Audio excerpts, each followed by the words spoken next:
Bonjour à tous et bienvenue sur Cockpit. Il est 13h28 UTC et aujourd'hui on va parler des cockpits des avions. C'est parti!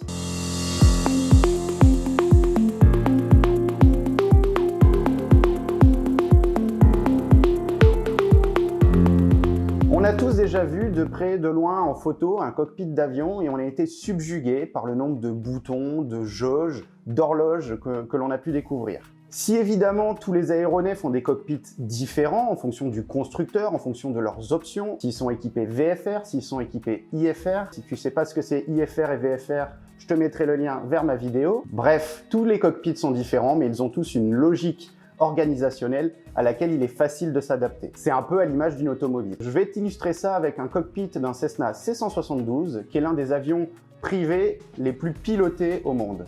Alors voici un panel de Cessna C172. Au premier abord, ça peut paraître impressionnant, mais tu vas voir que l'organisation est finalement assez logique. On y retrouve d'abord deux yokes, qui sont ni plus ni moins que les volants qui te permettront de diriger ton avion. Il se dirige également avec des pédales appelées palonniers. On détaillera ça dans une prochaine vidéo. Tu vas retrouver dans ce cockpit tout ce qui va servir à démarrer l'avion, l'endroit pour insérer la clé et tout ce qui est panel de servitude électronique. Ce sont en fait des interrupteurs qui permettent d'allumer tout ce qui est avionique, feu d'atterrissage, de position, mise en route des alternateurs. Juste au-dessus, on retrouvera ce qu'on appelle les breakers. Ce sont en fait des coupes-circuits qui peuvent servir dans des situations particulières, par exemple en cas de panne. Si tu remontes, on va apercevoir ce que l'on appelle les jauges moteurs. Elles concernent tout ce qui est pression, température d'huile, niveau d'essence, et il faut évidemment que ton aiguille soit en fait toujours dans le vert. Au-dessus, tu vas trouver une horloge, qui est un accessoire obligatoire dans un avion. Sur le côté au milieu, tu vas retrouver tout ce qui est jauge, qui te permettront de gérer ton vol et de situer le positionnement de ton avion dans sa masse d'air. Tu vas retrouver principalement l'horizon artificiel, l'altimètre, le variomètre qui indique des taux de montée ou de descente, le coordinateur de virage, aussi appelé la bille, qui te permet de vérifier la symétrie de ton vol, le conservateur de cap et le badin ou anémomètre qui indique la vitesse de ton avion dans sa masse d'air. Tous ces instruments feront l'objet d'une vidéo dédiée pour leur utilisation.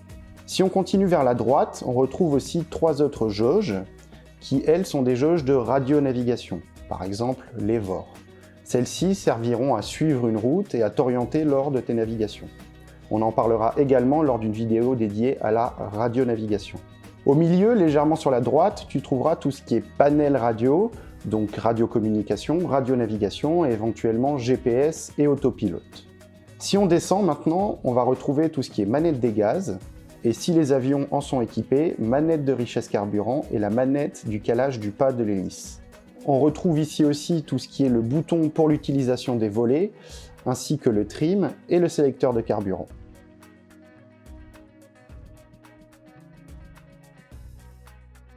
Voilà, c'est tout pour l'instrumentation classique. Sache aujourd'hui qu'il existe des glass cockpits, je t'en affiche un. Le principe est le même, c'est simplement que les écrans remplace toutes les jauges, ce qui permet d'avoir une meilleure visibilité et plus de praticité pour le pilotage. Si t'as pas compris toutes les jauges, tous les boutons, c'est évidemment pas grave. L'idée ici, c'était de te faire comprendre le fonctionnement d'un cockpit dans son ensemble. Quoi qu'il en soit, on reviendra plus précisément sur chaque élément du cockpit dans des vidéos dédiées.